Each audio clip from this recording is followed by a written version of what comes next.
خرافات عن القطط. هل فعلا لها 7 أرواح؟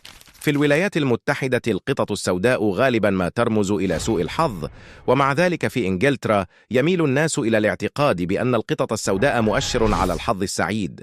كل القطط تكره الماء. العلماء يفسرون هذا السلوك بكون شعر القطط لا يجف إلا بعد مدة طويلة، والشعر المبلل غير مريح للقطط لأنه يشعرها بالبرد. القطط لها 7 أرواح. هذا الاعتقاد واحد من أكثر خرافات الناس حول القطط، وهو خاطئ تماما، فالقطط مثل الإنسان لها روح واحدة فقط.